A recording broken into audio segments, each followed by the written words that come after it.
Méditation du 23 novembre. Passer à l'étape suivante. Tout ce que tu peux accomplir avec tes seules forces, fais-le. Car dans le monde des morts où tu vas aller, on ne peut rien faire. On ne peut pas réfléchir, il n'y a ni connaissance ni sagesse. Ecclésiaste 9, le verset 10, dans la version Parole de vie. Parfois, Dieu nous guide grâce à une nuée et une colonne de feu, et nous voyons exactement où nous allons. D'autres fois, l'incertitude et le silence nous environnent. Ces jours-là, quand je me sens accablé, le conseil simple mais profond de la pionnière Elisabeth Elliot m'aide à continuer. Passez à la tâche suivante.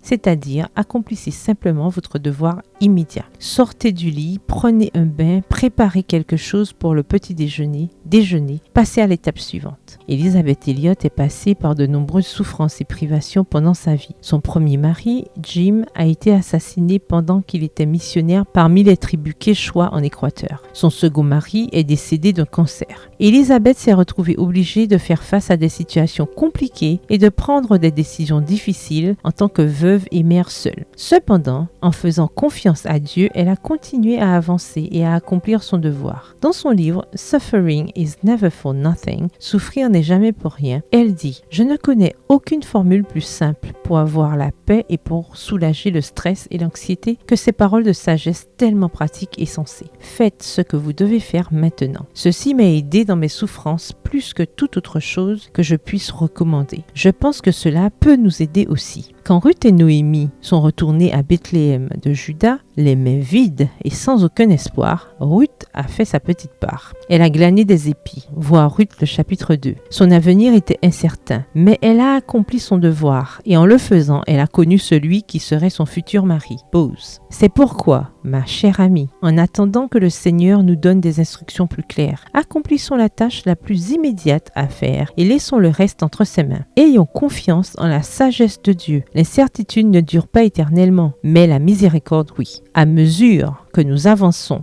avec foi et obéissance, nous verrons plus clairement les plans tracés par Dieu pour chacune de nous. Prière, Seigneur, aide-moi à te faire confiance et à t'obéir pas à pas, en particulier lorsque l'avenir est incertain. La foi est fondée sur tes paroles et non sur ce que je peux avoir. Aujourd'hui, je veux faire ma part et accomplir mes devoirs quotidiens, sachant qu'au bon moment, tu me montreras le chemin que je dois suivre. Amen. Bonne journée, que l'Éternel vous bénisse.